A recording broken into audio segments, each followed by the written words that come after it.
Imagine if each morning when you wake up, you're smiling and looking forward to your day, knowing you are happy even while you're dealing with grief and loss.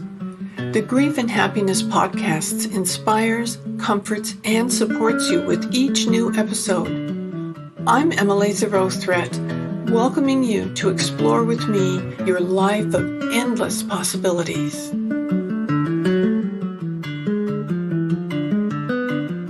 Aloha! I am very happy to bring to you today this podcast with Fleet Maul, who has a fascinating story that I think we'll learn much from. Welcome, Fleet. Can you tell us a little bit about you? Yeah, I don't know exactly where to start. I live on the East Coast of the U.S. with my wife, Sophie, and our new puppy, 10 months old, 11 months old now, not so new, but live in a little New England town, kind of rural New England town. I grew up in the Midwest. I've lived all over. Lived in South America for quite a bit while I was young. And part of my story is that I spent 14 years in prison from 1985 to 1999. And as a result of that, I do a lot of prison work. I have a nonprofit that I've been responsible for 33 years that brings mindfulness meditation into the criminal justice and public safety worlds. And I do a lot of teaching online. I'm a meditation teacher, put on a lot of big online summits. And like that. That's absolutely amazing.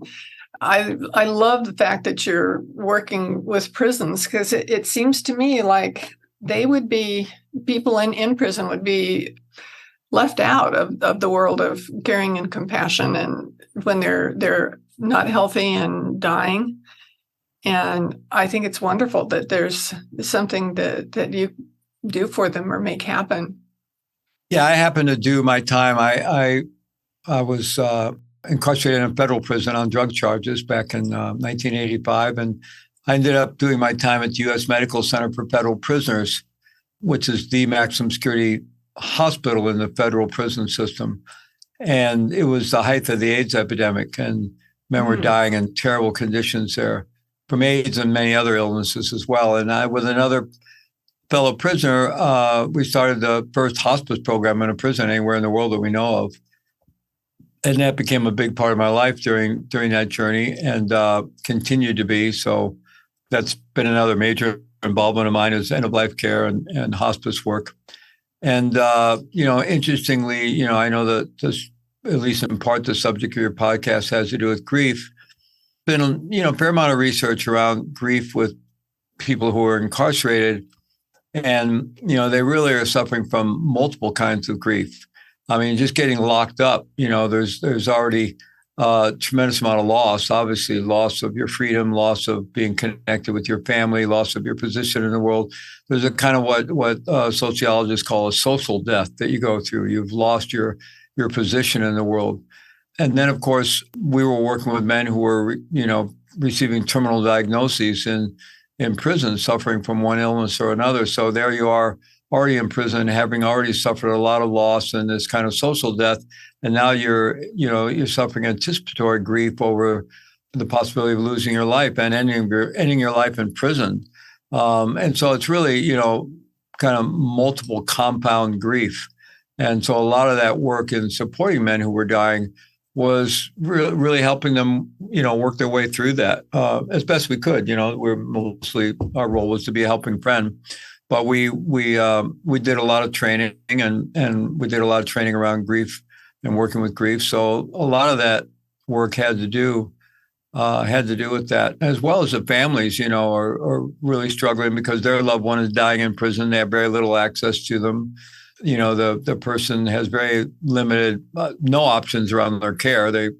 And care can be very limited in prison. So it can be really painful for the families. They can feel very helpless and hopeless around the situation. So, and interestingly, the impact when men would die, when these, might say our hospice patients, but they really became our friends. In the chapel there, we would do a memorial service once a quarter, and whoever had passed in that quarter, we would include them in a memorial service. And, if they had friends in the prison, fellow prisoners, whether a hospice volunteer or others would come and we'd do this memorial service. But also, whenever I lost one of my patients, I had a fellow hospice volunteer I was quite close to who eventually died there and died. He went from being a healthy hospice patient to becoming someone suffering with cancer and died of cancer there. But prior to that, he and I, when either one of our patients would die, we would go hang out and spend some time together and just support each other in that way. So some really, interesting journeys around dealing with death and loss and grief and so forth in the prison work. You mentioned we. Is that fellow prisoners or like when you said we got training? Yeah, the hospice volunteers. We developed this hospice training program there, and we always managed to keep about 10. But it was pretty transitory. A lot of people came and went in this prison. So we did a lot of training and tried to keep at least 10 prisoners trained as volunteers. So this was a program in cooperation with medical staff and nursing staff. We had an interdisciplinary care team, but the delivery of the hospice caregiving was by prisoners, working with their fellow prisoners. And so we brought in outside people to train across the whole realm of end-of-life care and hospice. And the wonderful woman that came in and did training for us around grief like 4 times a year. We had this whole cycle of training. We had like 20 training sessions, and we would just keep repeating it. So anyway, we got a lot of training in that, and so I was referencing the volunteers. Yeah, that's wonderful. And now, if somebody's on hospice in prison, are they in the same cell or location that they always have been, or do they go to a different place? Are they together? Well, that varies depending on the facility. The place where I was, they were up in one of the hospital wards, and there was not a designated hospice area. So, but there were like at least 8 different hospital wards. Most of our hospice patients were either on the AIDS ward wing or the cancer wing, and although they were spread around because men were dying of heart disease and liver disease and different things. But anyway, they were scattered around. So they weren't like in a regular cell with other prisoners. They were up in a medical ward, but they weren't in a designated hospice unit. There are some prisons that have a designated hospice unit, and so it really varies.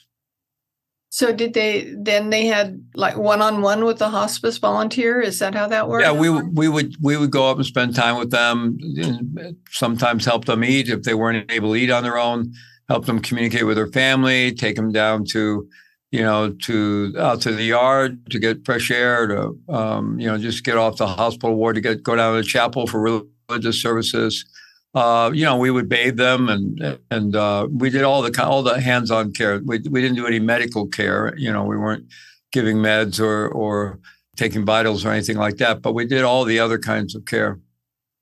That sounds so wonderful to know that there's some sort of personal comfort at a time like that. And I imagine for the volunteers, it was rewarding too. Yeah, it was really a win-win situation because it met a tremendous need, but it was also a very transformative journey for the volunteers themselves. Absolutely. Who would you say, in general, your volunteers would be? Were they people that had medical experience, or are they just compassionate people, or a variety? I don't know if there's any. I don't really know. They were a really diverse group of prisoners, and we went through a lot of different volunteers over the 11 years that I was doing that program in that prison.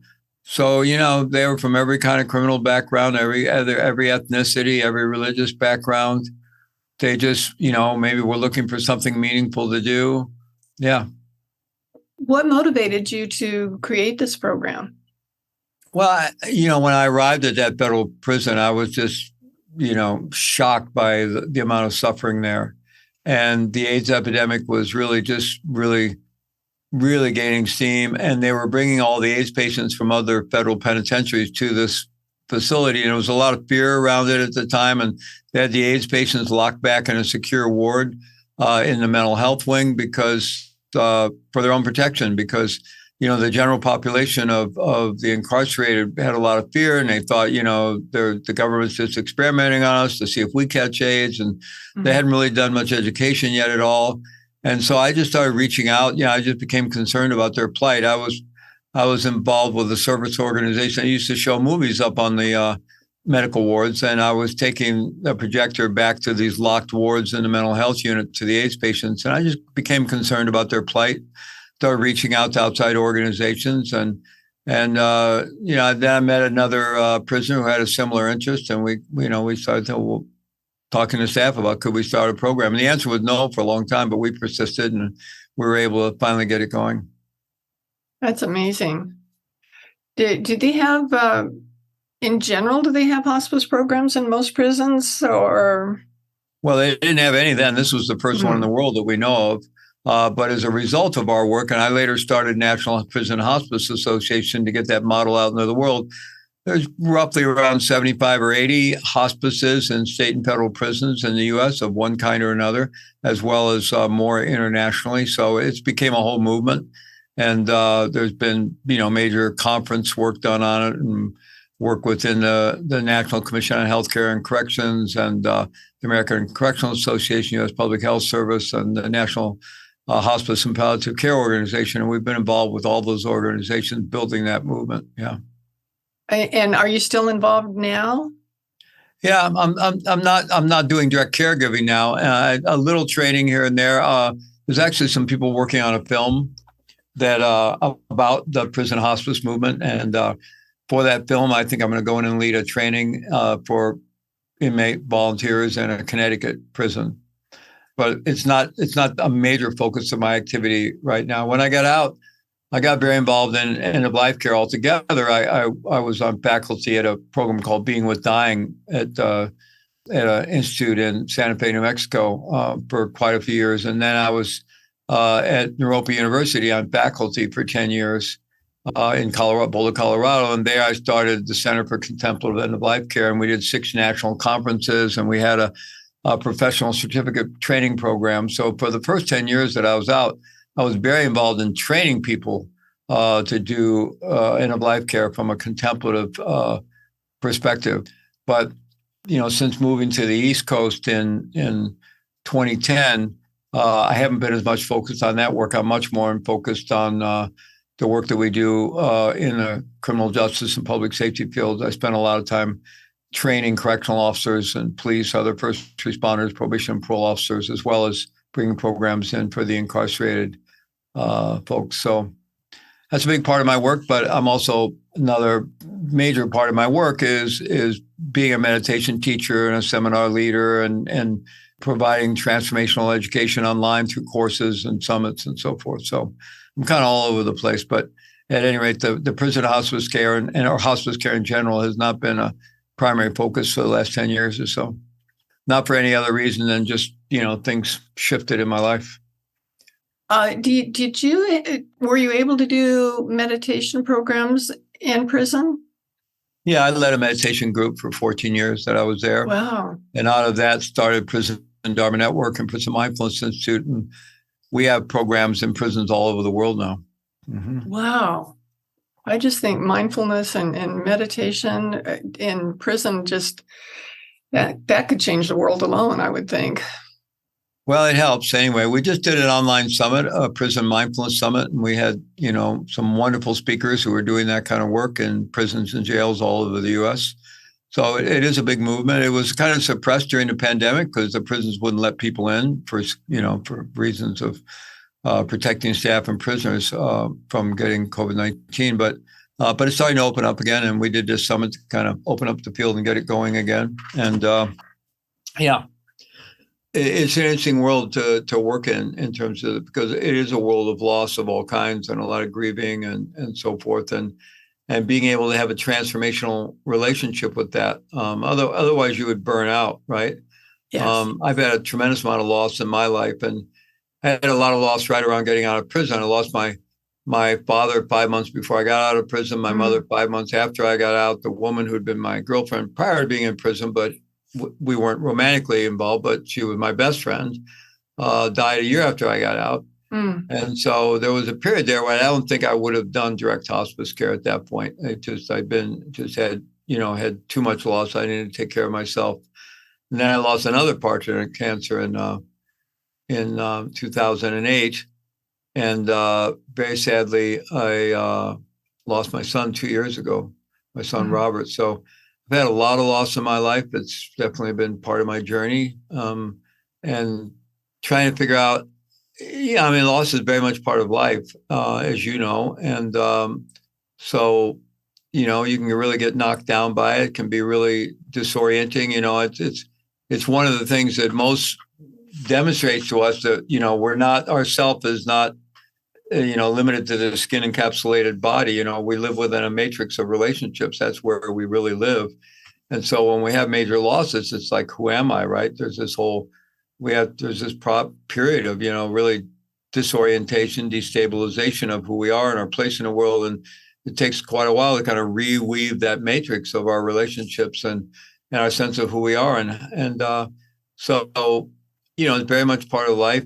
And I think it can be incredibly transformational if we can develop the skills to work with it in an inner way and to really embrace it. It's not that anyone chooses loss or wants loss, and we don't wish loss on anybody, but it's part of life.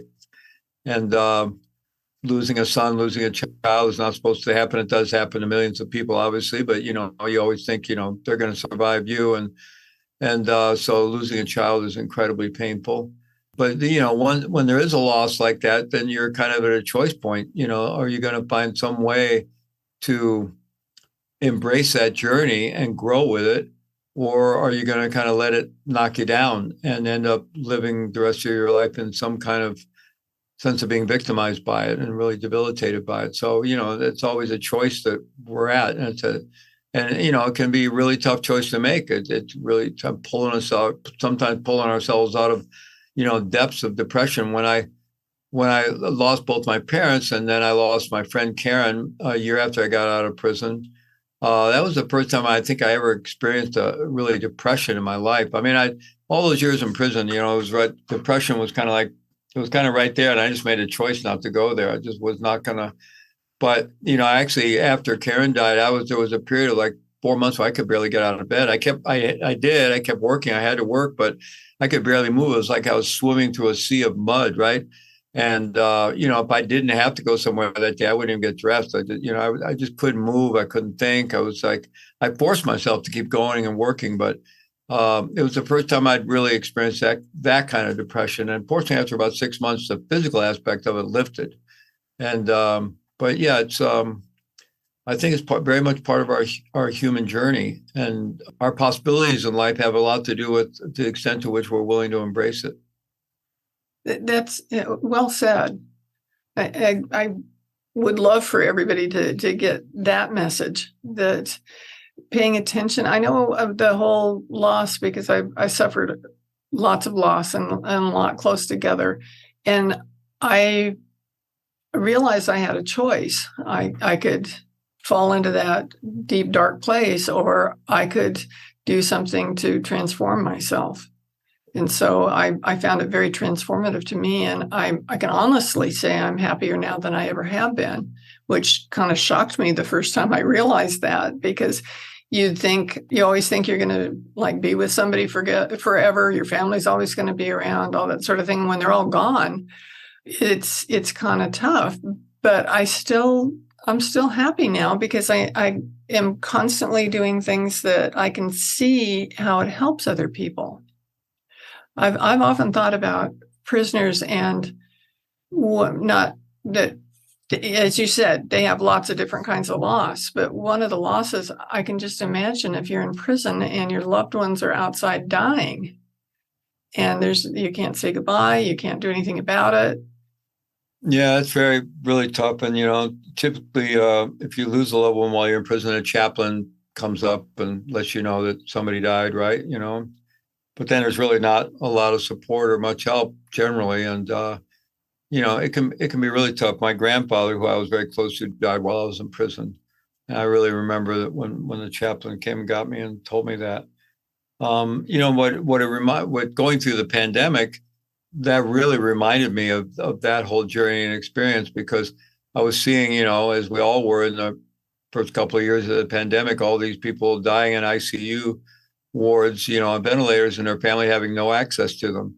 None of the normal ways of having any kind of closure. A lot of the bodies were ending up in semi trucks and, refrigerated trucks and stuff. And, the families never really even got to receive the remains of their loved one so it's just such the whole way that we normally deal with loss and so forth was completely unavailable to people. And I can only imagine how incredibly painful that was. And when my son died 2 years ago, I also really connected with that because he was living in South America at the time where his mother lives. And he'd been back and forth his whole life. And he had recently been living in the U.S. and then decided to go back down there. And right before the pandemic. And then he was stuck there with the pandemic. And we're not sure how he died. His mother found him one morning.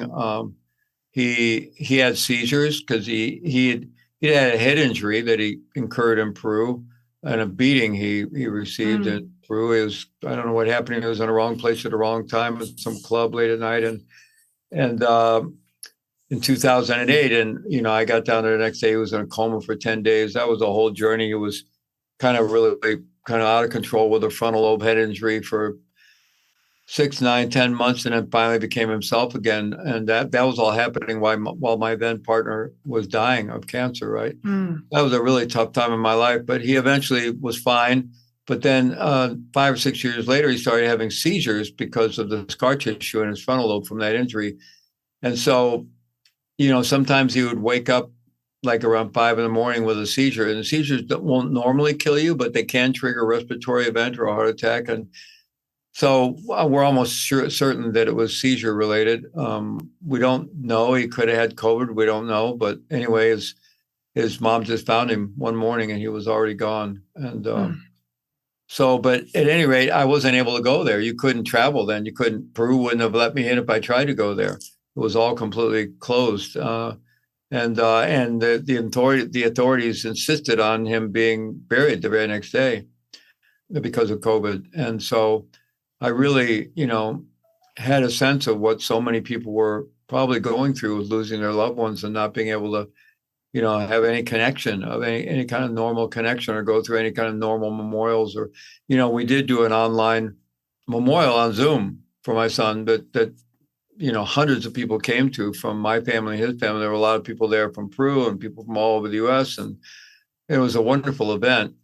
But, that was sometime later. But in the immediate after, I still haven't been down there. I mean, I would love to get down there and visit his grave, and but I haven't been able to do that yet. But, I have a meditation room in my home where my wife and I do our meditation practice. And I'm there every morning with her. And I have, for the first 6 months after he died, I had a big photo right up on our shrine. And I was doing all kinds of intensive practices from the Tibetan Buddhist tradition that I've been practicing in for over 50 years. We have a lot of practices related to death and dying and the transitions of death. And so I was very intentionally doing all those practices for him, and I still do some. But now I have that same picture. It's not on the shrine. It's kind of right to my right where I sit. It's right there. And I include him in my practice every day. And, I worked really hard at it. But today, when I look at his picture, I don't collapse into pain. I smile. I feel joy and appreciation for the time I had with him. So it was not easy, but I do really feel we do have, the knowledge and skills from all the different contemplative disciplines and body-mind disciplines and everything we know today from neuroscience and everything we know from the meditative traditions, as well as, teachings around grief and so forth, that if we're willing to embrace the journey and do the hard work, it doesn't have to be that you're sentenced to live your life with that kind of excruciating pain. There's no way to avoid the excruciating pain initially. And grief, has its own time and its own rhythm. It comes in waves. You can't control it. But, if you're really willing to work with it, I think we can leverage any trauma, any pain for growth and end up in a better place than where we started. Oh, what a wonderful statement that is. I agree with you 100%. And I think that's a good place to draw our conversation to a close here. It's so positive, that we can do something. Doesn't matter where you are or what you're doing, you can do something to help you or people around you to be able to deal with grief. And the work that you've created and done, I think, is wonderful. And I love the idea of the mindfulness and consciousness work that you're doing. That's just the world needs more. So, well, thank you very much, and great to connect with you and your audience. And I wish everyone the best. And we do have the resources. We have the internal resources. We need to learn how to access them, but we also don't have to do it alone. There's so much community available around just about any kind of trauma or loss you're going to experience. And so, doing the transformational work in community is really, really the best. So really wish everyone the best. I agree with you 100% there. And on the show notes under today's episode, you'll find more about Fleet and how you can contact him or see the work that he does. So thank you very much. I really appreciate you being here. And to my audience, I'll see you next time. Do you want more comfort, support, and happiness?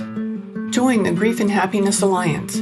Visit my website at lovingandlivingyourwaythroughgrief.com and read my book, Loving and Living Your Way Through Grief.